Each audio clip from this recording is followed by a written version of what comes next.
Here we go. You're listening to Football, Philosophy, and Rocket Science, a Cleveland Browns podcast, a show where a philosopher and a rocket scientist try to make sense of the Cleveland Browns. The Football, Philosophy, and Rocket Science podcast is a part of the Fanatical Elves Podcast Network, a part of the Fans First Sports Network. Here are your hosts, Elliot Kennel and Joel Cade. Welcome to this week's edition of Football, Philosophy, and Rocket Science. And before we get started, Elliot, I just wanted to take time to acknowledge the Fanatical Elves Network, where our podcast is currently located. This is part of the Fans First Sports Network. And if you guys haven't had a chance to go out and listen to some of the other podcasts that are on our sports network, you should really give some of these a chance. Go out and listen to the Johnny Cleveland Show by John Suchan. There's the What the Elf Was That by yours truly, which is a rant about some, I think, very interesting topics. I've been covering the gambling situation for a while. I've been covering all kinds. So I even pulled information out of my brokerage account this week for my podcast. So, we're talking about weird stuff at that point. We got the Dog Pound South, Stadium Mustard, and there's the ever popular and famous Fanatical Elves Show, where all the people who contribute to our network, minus me usually, get together and we chat about stuff about the Cleveland Browns. So there's a lot of content out there on the Fanatical Elves Network. So go give us a try. Go give us a listen out there on Spotify and Apple Podcasts. So good stuff. But we all know the best one is this one right here, Football, Philosophy, and Rocket Science. What you got for us today, Elliot? Well, we promised that we would talk about the Ravens offense. We want to stay within the division because that's all that really counts as far as getting into the playoffs. So we have to win the division. And so we are, first of all, mindful of the fact that the Bengals have to be considered the favorites since they've made it deep into the playoffs 2 years in a row. The Ravens have a lot of talent also, but we felt like their front office has not had a good off season. That's just our opinion, despite the fact that up until the past maybe 2 years, they've been the most fearsome front office in football for a long time.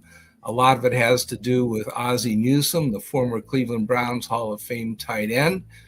He has retired and stepped back from the day-to-day operations. And Eric DeCosta is now the general manager of Baltimore. And I'm a big Eric DeCosta fan. And you know why?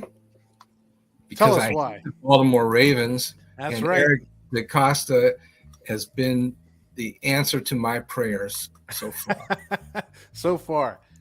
Yeah. And, I'll tell you why is that they had a business plan that would really work. They built a team around Lamar Jackson and then the amazing abilities that he has. I'm still, if you step away from the team allegiances and so forth, I've been a fan of Lamar Jackson from day one.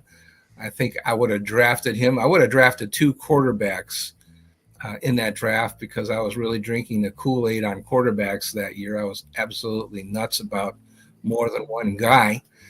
And, Lamar Jackson, I felt was just an incredible athlete, a dual threat guy who could throw and who could run. And so let's put up some visual aids and we'll describe those to people who are getting only the audio part of our podcast. All right, give me 1 second. It starts with the quarterback room, and they actually have more than one talented quarterback in that room. But yeah, Lamar, first of all, has always had stereotypes that he has had to fight. A lot of people say that he can't throw. Well, that's not true. Okay. First of all, let's talk about the overall pluses and minuses. I always like to add or start with who have they added, who have they subtracted, what are they trying to do? What they've done is they've given up or let go, I should say, the guys on the offensive line. The trend is that they've surrendered a talented guard in the person of Ben Powers, a guard, who's received a 4-year deal and he's no longer a Raven. And so goodbye to him. 4 years, $51 million.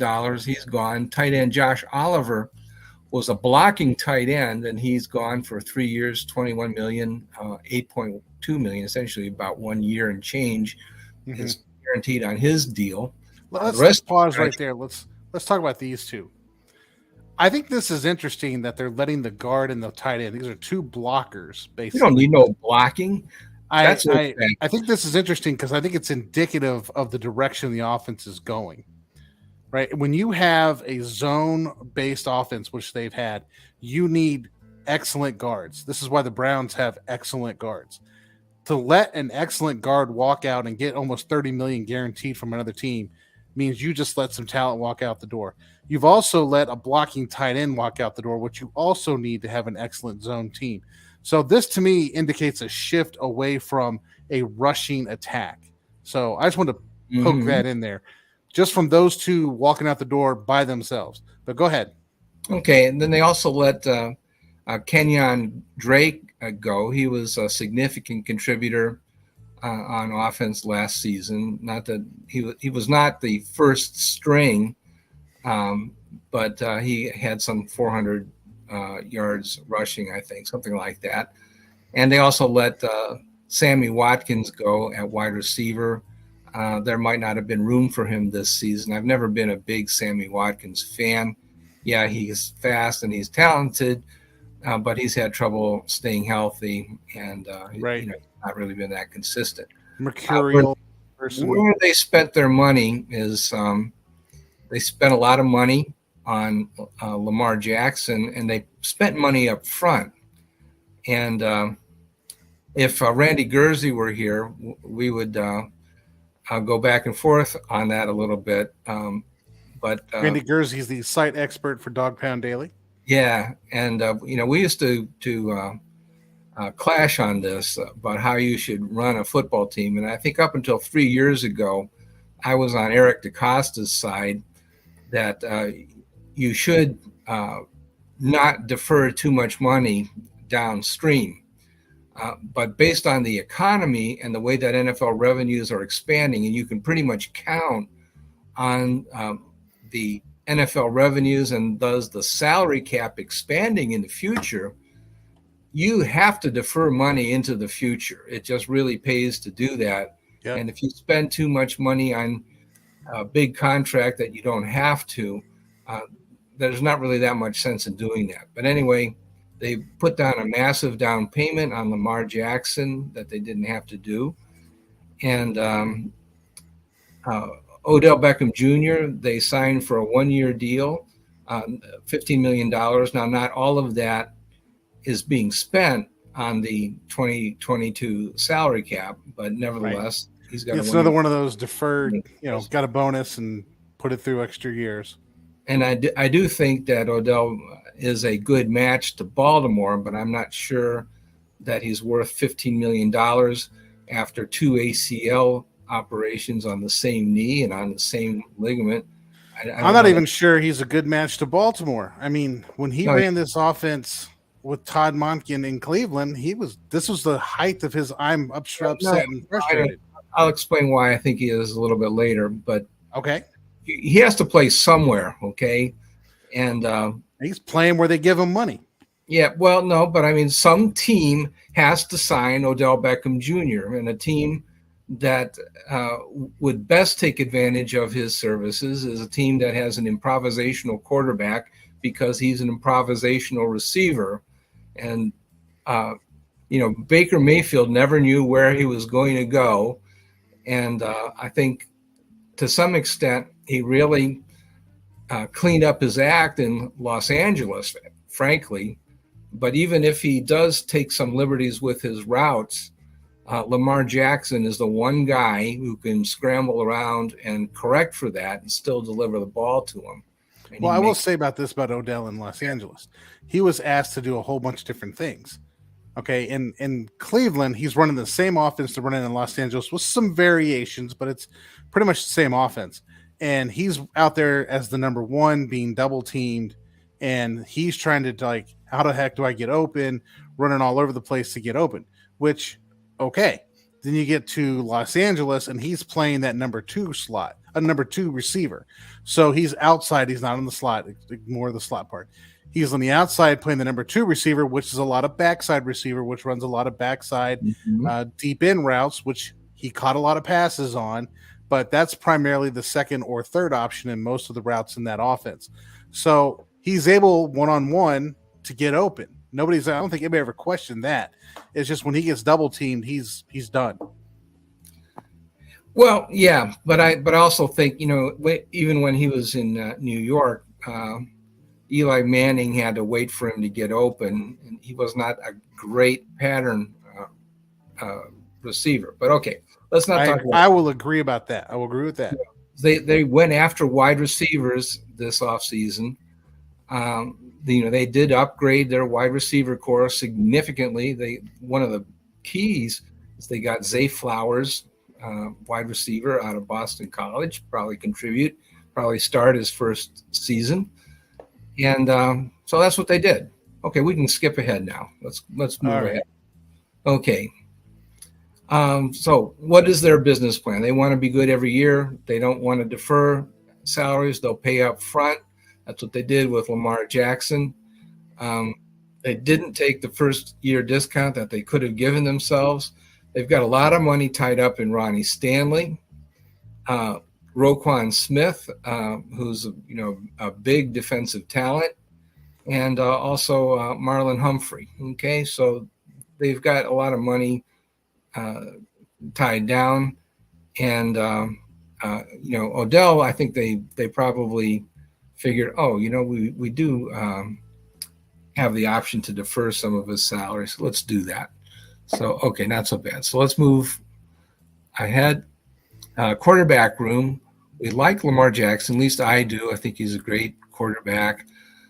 People will come back and say, oh, well, Lamar Jackson runs the football too much and he's going to get hurt. Well, football is, after all, a tackle game, and it is violent.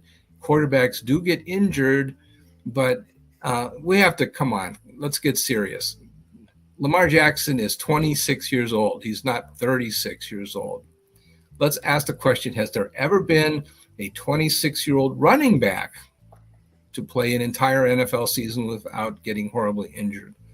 The answer is that yes, people have played in the NFL in some of the most violent positions and played the whole season, and they didn't get horribly banged up and miss the entire season and stuff. Let me jump in here, Elliot. Yeah. I am not a fan of Lamar Jackson. I mean, I think he's effective as a runner. Not quite sure he's effective as a passer, unless he's throwing the ball over the middle, either to a wide receiver or a tight end over the middle. People try to claim that that's not what he is, but it's what he is. Just watch NFL games. And he's throwing the ball over the middle. That's what he's doing. Yeah. Okay. Well, if you want to play him with less than 8 in the box, go right ahead. But I'm not saying you do that. I'm just saying, there are limits to his game. And I think what Baltimore has done very well, and this is going to tie into your point, is that they've played to his strengths and they've minimized his weaknesses. Yeah. So they've created an offense that does what he can do. That may be true. However, I will go along with the following statement, though, that they are now playing to his weaknesses. Absolutely. Masking his strengths. That's what I think the new offense is doing, where they actually, in fact, they are going to allow teams to play 7 in the box and give away some of the advantages that Lamar Jackson has. They want to change their offense to not suit his abilities. But in terms of talent, we like the talent that they have, or at least I do. I like Tyler Huntley. I think he's a credible backup. Josh Johnson it seems like he's, got to be older than Tom Brady as long as he's been in the league, but he's only 37 years old. He's a low mileage guy, never been really injured. That's code for not quite good enough to be a starter. Well, yeah, he's a guy that's just never had an opportunity, never been thought of as a starter, but I think he does have talent. And Anthony Brown, I think, is a long shot. He may not make the team because they're Well, they all have talent. Let me put this: they all have incredible talent to make it to the National Football League. None of these people are garbage. Okay, they're incredibly gifted and talented athletes. I just think there's a lot more talented people playing quarterback than Josh Johnson right now. So, as a third stringer, absolutely keep him right there. Yeah, well, I believe he'll make the team. I believe that he's capable of starting in the NFL. Anthony Brown might be capable, but he'll probably not make the team. So if the Browns did not have a third string quarterback, I think they actually have 4 good quarterbacks on their roster. But I would consider claiming Anthony Brown on waivers if I only had 2 good quarterbacks and I wanted 3. I guess that's what I'm saying. Okay, next slide. Before we go to the next slide, let's take our commercial break. We're going to take our quick commercial break. Guys, you're listening to the Football Philosophy and Rocket Science podcast. Okay. And after the break, we will continue on the Ravens offense and why I think and Elliot thinks this is a dunderhead move on the Ravens' part. So more on the Ravens' stupidity after the break. Yeah, more on stupidity.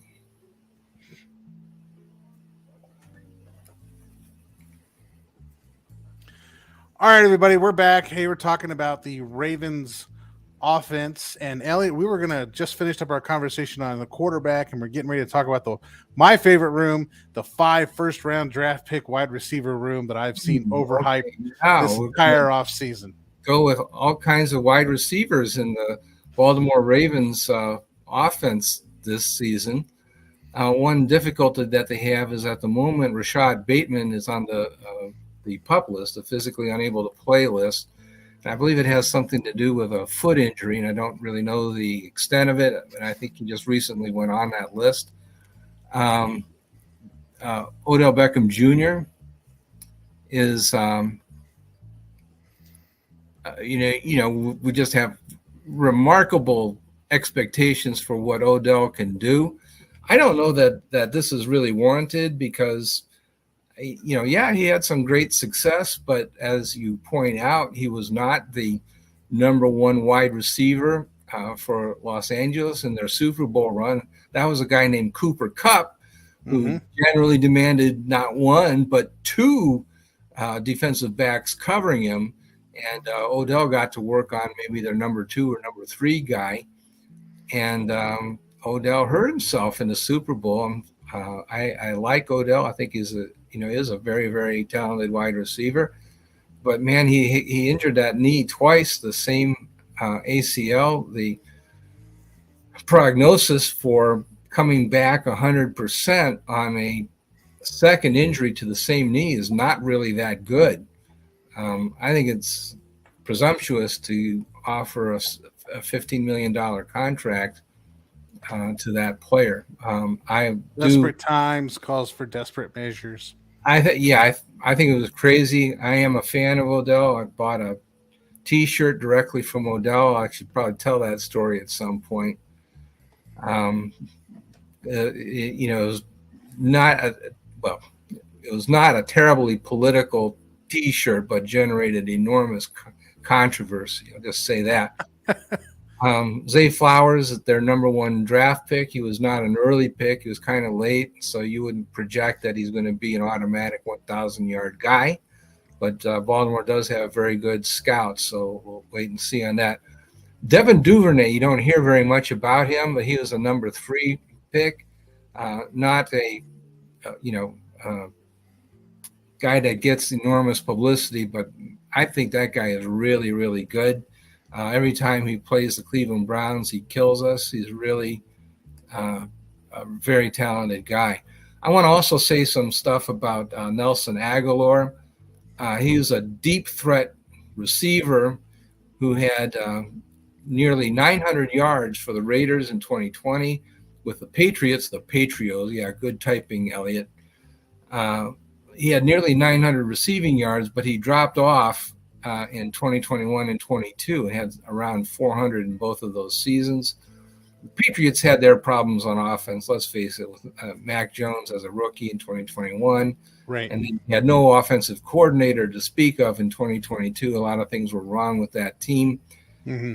And, Aguilar is not a, how do you want to say this? Polished route runner? Yeah, I mean, he's kind of a specialist in running deep routes. Let's put it that way. That's the positive way of saying he's not a polished route runner.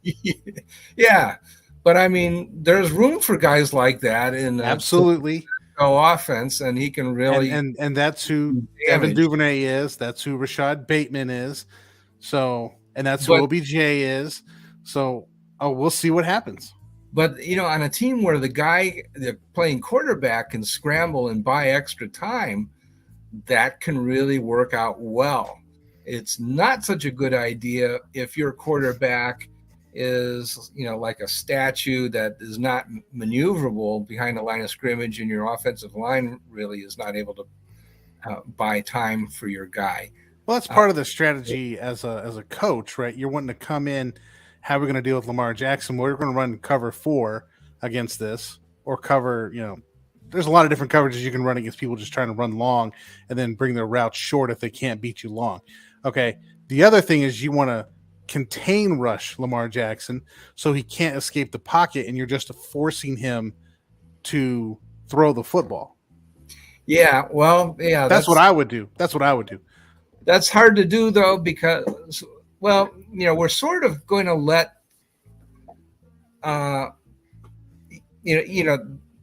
Baltimore is doing the things that is kind of dissuading us from using the spy system. We're only going to bring 7 guys up to the line of scrimmage instead of 8, and say, okay, if you can beat us by running, we're going to try to hold you under 7 yards per rush, but we're not going to die by the pass this season. That's kind of the trade. Well, this is where the Browns have really done an excellent job, although I think a lot of people don't see this, and I think they completely looked over this. This is where the Browns have done an excellent job of finding small, fast linebackers. Okay, and I can go on a rant on this for a while, but you need small, fast linebackers to deal with quarterbacks now that run all over the place. And that's important why defensive linemen play a certain style of defensive line, which Jim Schwartz does. So it should be, and I don't want to get too far into the Browns, but I think the Browns are set up to play this guy. I really do. Yeah. I think they've got a lot of people that can chase him down.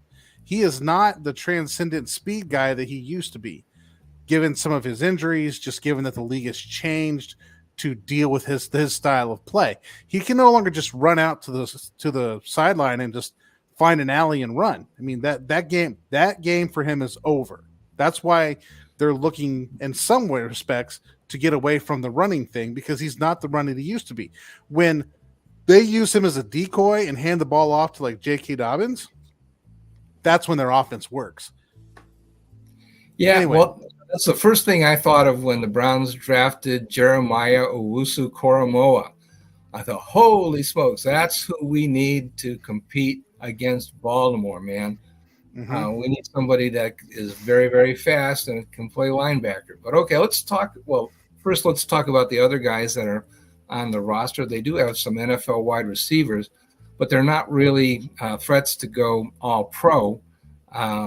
They had some minor success at the NFL level, but the biggest damage that they ever did was probably Laquan Treadwell in 2021 with 434 yards.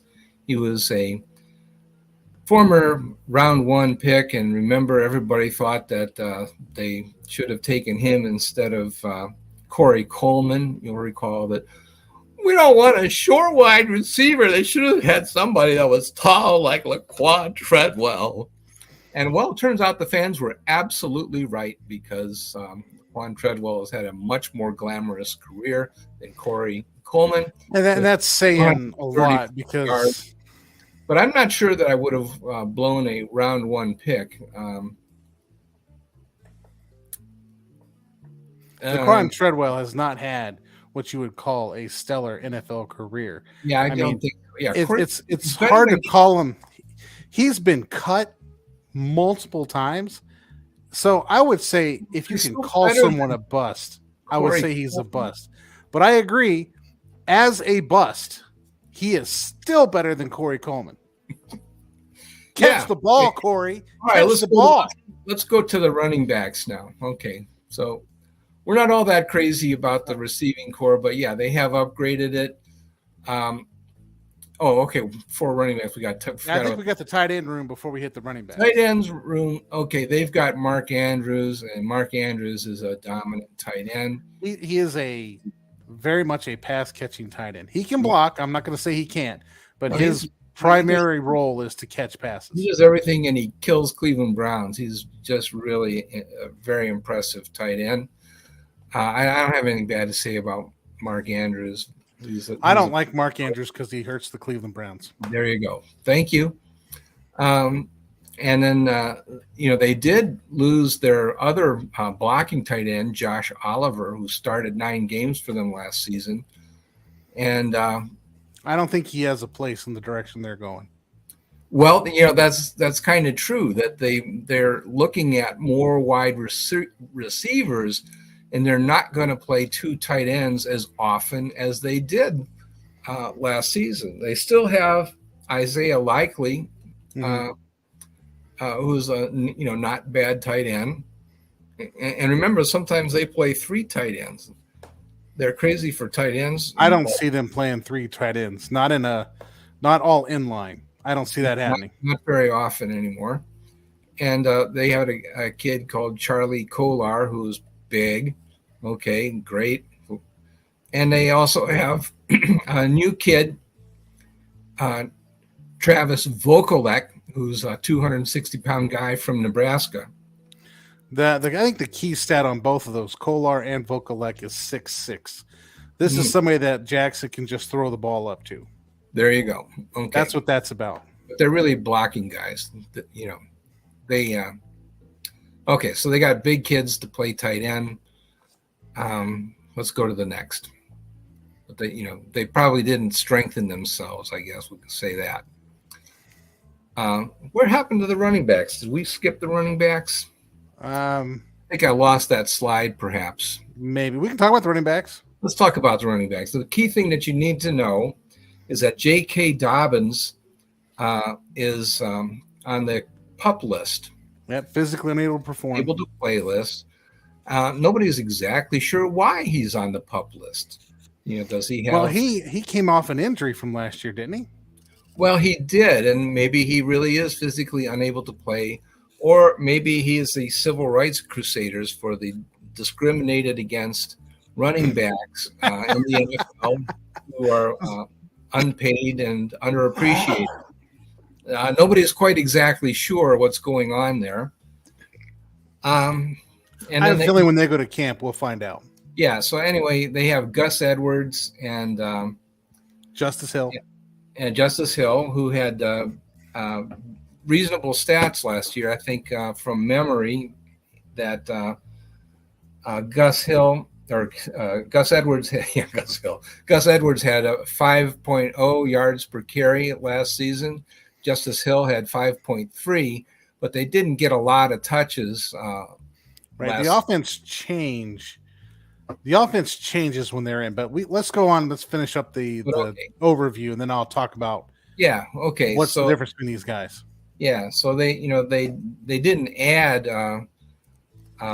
running back really. Oh, recently they added a running back. Go ahead. They did sign a running back, and remind me the big name. The guy is 32 years old from Seattle. Help me out. But anyway, they signed Melvin Gordon the second. Yeah, Melvin Gordon the third. The third. Melvin, it sucks Gordon. Right? Melvin Gordon, he had a 3.5 yard per carry. Mm-hmm. I think he was in Denver, wasn't he? Was it Denver? I think so. Well, yeah, he played 1 year. No, I think it was San Diego. Was it San Diego? He was in San Diego. He got drafted to San Diego, but then I think he played the last two, I thought, in Denver. Okay, we can look that up. But anyway, Yeah, Melvin did not have a good season last year, and so I'm not sure that this is the This key. is this is also the guy that when this Matt Miller tweet came out, Yeah, you're right. where Broncos. yeah, he come He back had, and says it sucks to play running back in the NFL. So I yeah, call him Melvin. It sucks, Gordon.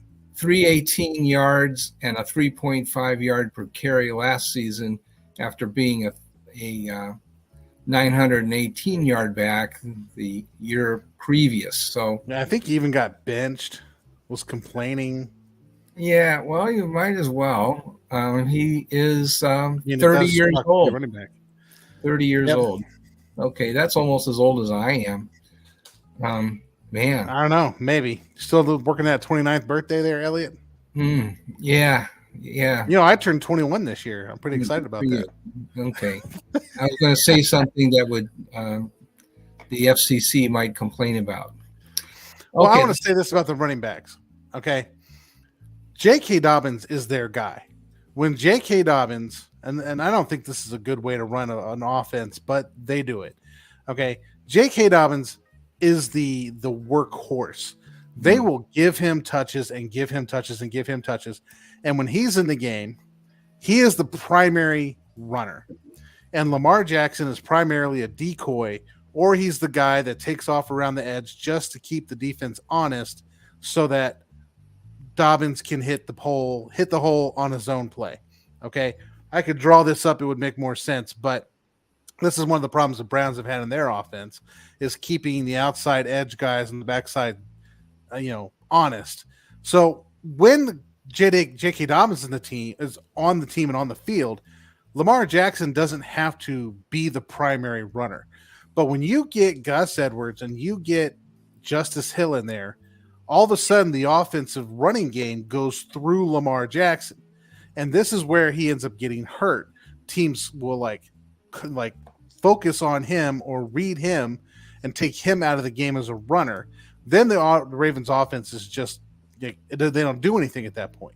So I know that everybody looks at Lamar Jackson as this is the guy that does all the running. He really doesn't.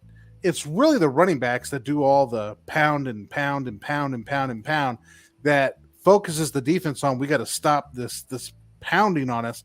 And they forget about Lamar Jackson. And he takes around the corner virtually untouched for 30 yards because nobody's paying attention to him. But they don't have that offense when the other two running backs are there. And they're not going to have that offense with Melvin Gordon III because he's not good enough to be that kind of a player.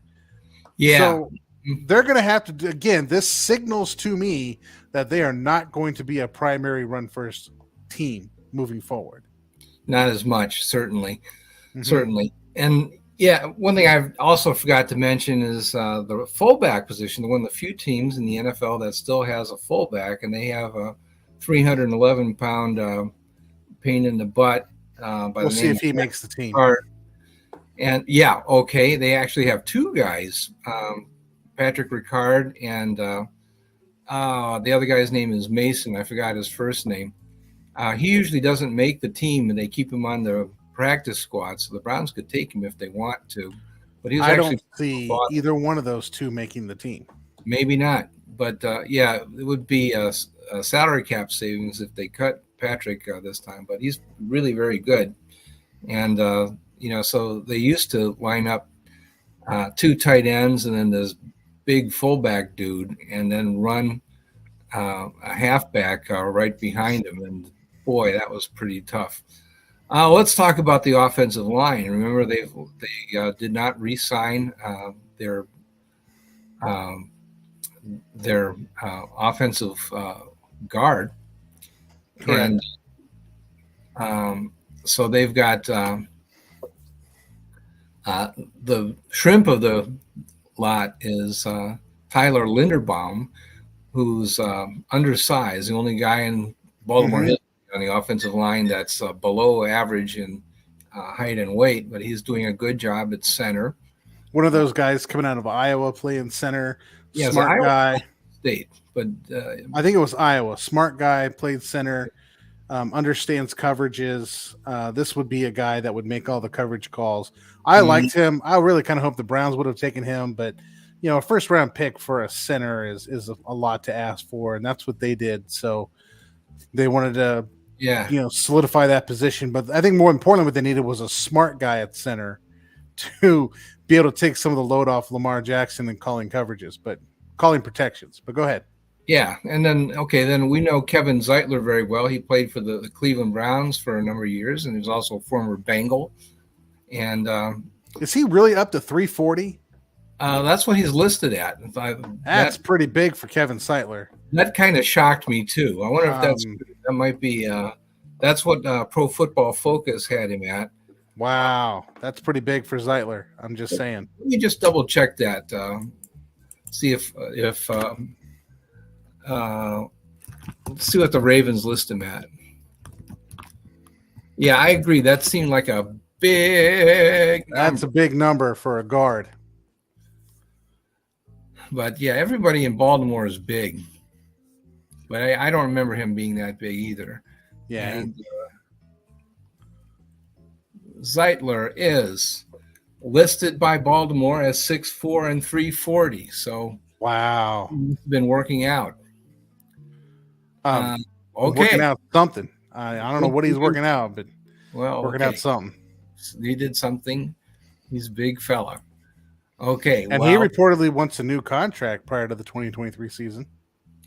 Well, so do I. Yeah, I want more millions than I'm currently making. That's true. Okay. Well, all right. So they say that they're going to start a rookie. I think he's a 6th round draft pick, and I'm not even going to try to pronounce. Well, I will try to pronounce his name. Malaesal Laula may start. He's very frail at only 317 pounds. That's small for a Baltimore lineman. And then that's another nod toward we're not going to be running outside zone. Yeah, and this, by the way, is sarcastic that he's an okay run blocker. Ben Cleveland at 300. Wait a minute, is this right? Did I make a mistake there? I don't know. Ben Cleveland could be 370. I have no idea.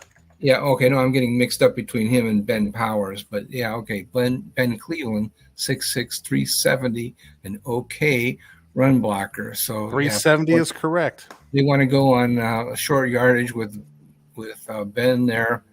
Oh, man, that's a lot. Okay. These big guys, though, they're not nimble. Yeah, well, they don't need to be. Well, maybe now they do, because now they're going to be these clever pass blocking guys, because they're going to be, Air Lamar. Error Lamar. Talk about the tackles. This is very interesting. Morgan Moses was a really excellent acquisition for them last season. He's 6'6", 320. That's pretty good for a tackle. I think he's about 32 years old, though. Isn't that right? I'm not sure, but interesting that he's one of your right tackle is one of your smaller linemen. Yeah. That's usually not the way you construct an offensive line. Yeah, Ronnie Stanley was really a all-universe tackle at one time, but he had Notre Dame. Okay. Go Irish. Yeah, we like the Irish. We like offensive linemen from Notre Dame for sure. But present company included. But Ronnie hurt his ankle really bad, and he has come back, but he is not his pre-injury superstar self, in my opinion.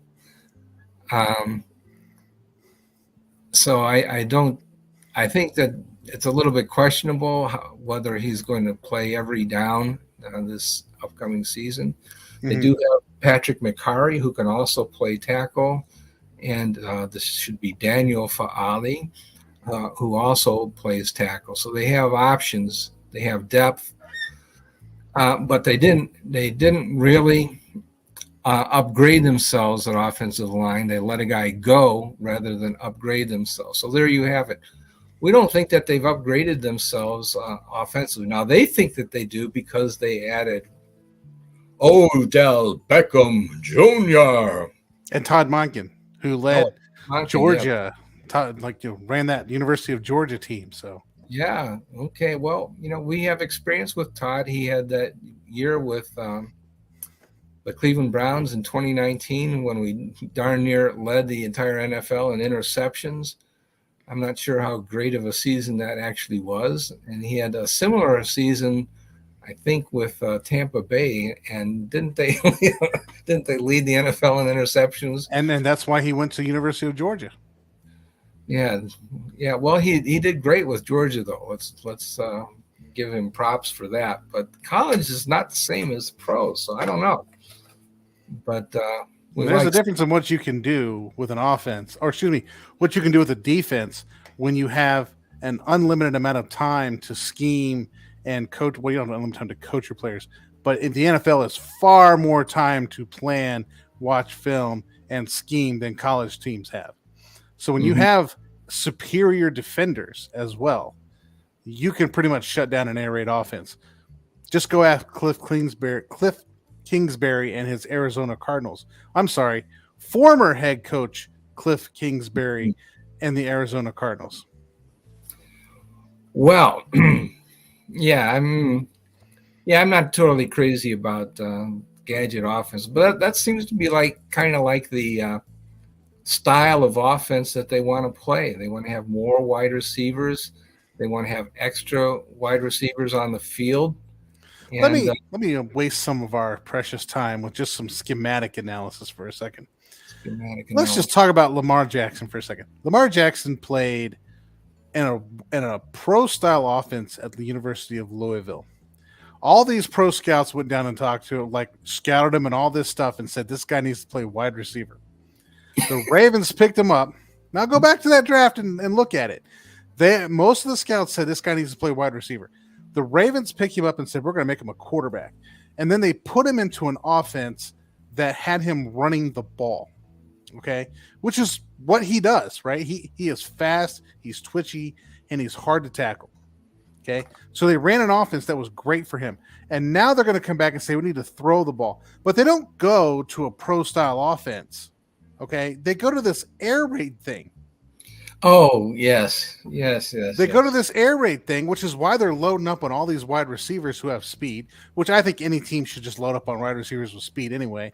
But they go to this air raid system, which the blueprint is out there for stopping an air raid system. It's there, okay? And I think the NFL has the time to teach it and the time and the players to execute how to stop an air raid offense. But did they bring the offense in because it's a simple offense on quarterbacks? I mean, the air raid offense is notoriously simple for quarterbacks. It's really easy. I could teach you in like 5 minutes. I'm not going to, but the basic premise is everyone's going to go long, and depends on what the defensive back does. That's what they do with their route. So it's a lot of improvisation, and the quarterbacks and the wide receivers have to all be on the same page, which is why this could work with Odell, but it hasn't in the past between Monken and Odell. I don't know what the Ravens are thinking. They're like, okay, we want to pass, but are they thinking like, we know Lamar isn't going to pick up a pro-style offense, so we're just going to have to put in like the air raid? I honestly think that's part of the thinking. Yeah, I don't know what they're thinking, but I would say that they want to change him from a rushing quarterback, a guy that gets a lot of yardage on the ground, to a scrambling quarterback, and they feel that they are going to get a lot of deep yardage because he's going to have more time to throw than any other quarterback. I believe that's what they're going to do. I mean, either way, his whole career he's run offenses that are basically if A then B. There's not if A then B, if B then C, if C then D, if D then E. They're not doing those kind of things. They're running if A then B. Okay, if A then B. If not B, then run. That's what his offense has been, and I think that's what they're going to go back to as well. If A, then like you want A, but if you can't get A, you got to go to B. If you can't get B, then you're just running. Yeah, I'll say this: there's a cliche that says that there's all kind of stuff that says that you can't do one read and run in the NFL. And I believe that that's false. That yes, you can if you are the number one running quarterback in the NFL. Yes, you can. You absolutely can. But he's been getting hurt the last couple of years. Okay, Well, you can't take the shots like he has been because he's starting. Okay. The league is catching up. They're starting to become as fast as him. Okay, so he's now starting to take shots. Yeah, you're going to get hurt. You take shots. Well, no, I don't agree with that. I think there's an injury risk associated with playing football. I think injuries are random enough that you really don't have the basis for saying that it's a trend at this point. But Elliot, there are rules all over the NFL that you can't touch a quarterback. Well, I go back to the fact that there are plenty of running backs that play the entire season. Okay, Lamar Jackson is not built like a running back. Yeah, he is. He's like iron. No, he is not. Yeah, he is built like a wide. His frame is a wide receiver frame.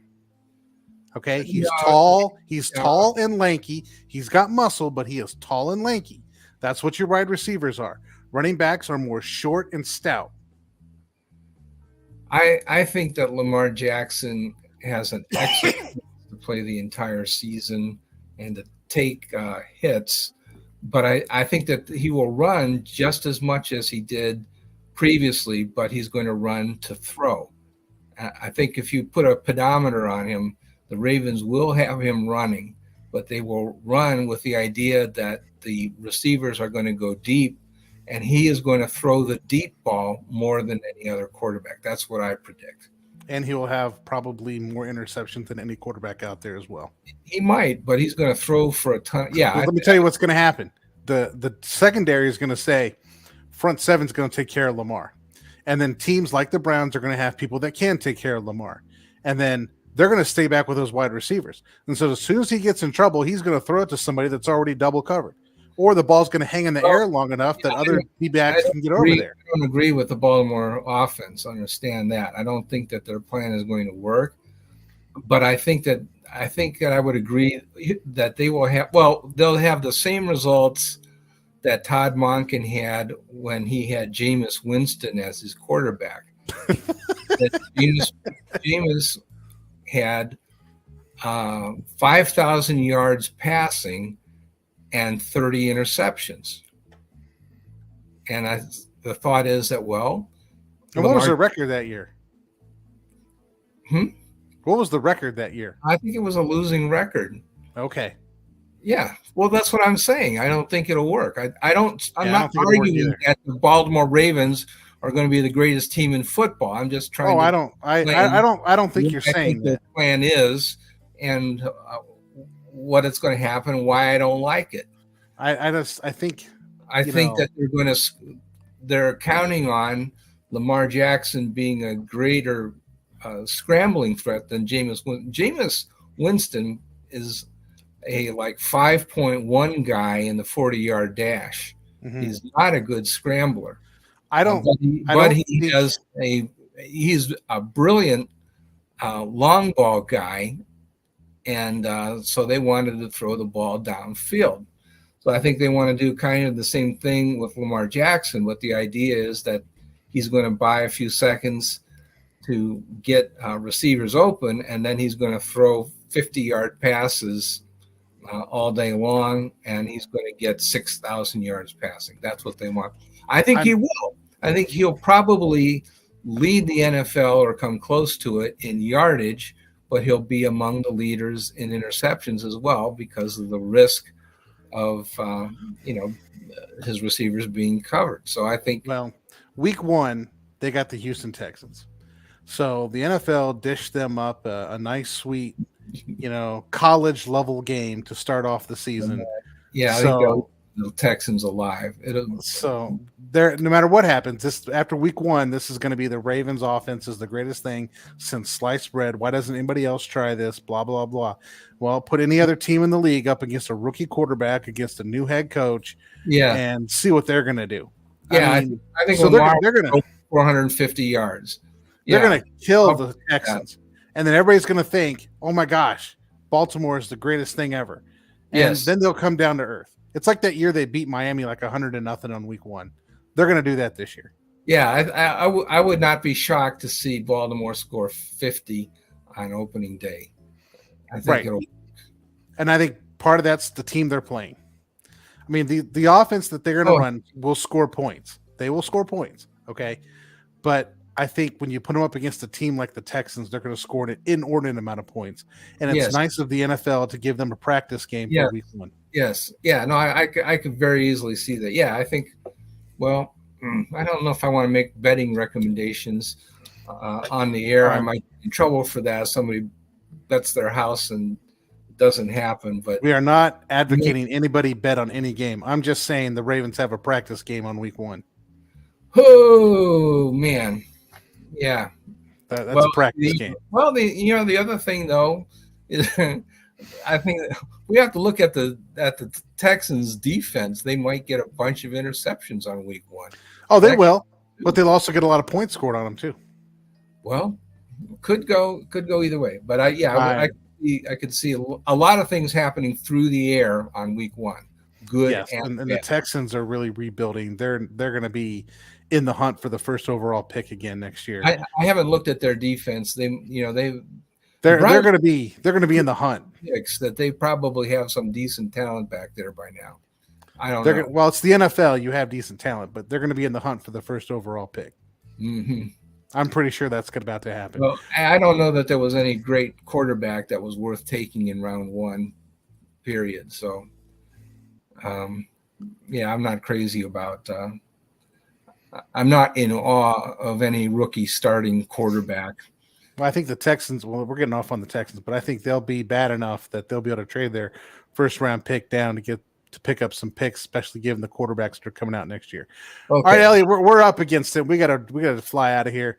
Thanks for listening, everybody. Check us out on Spotify, Apple Podcasts. Like, subscribe, hang out with us. Listen to some other stuff on the Fanatical Elves Network, and we will see you all the products that we sell. By all the products we sell, and we got the Steelers next week, right? Steelers offense. Yeah, it's time for the Steelers. The Steelers offense next week. Yeah, we respect the Steelers off season. I think they did well. How about that? We'll see if their quarterback can take them to the promised land or not. All right, everybody. Thanks for listening. Okay. Thank you for listening to Football, Philosophy, and Rocket Science, a Cleveland Browns podcast. Please like, subscribe, and tell all your friends to give a listen. You can follow Joel on Twitter at The Left Guard and Elliot at The Village Elliot.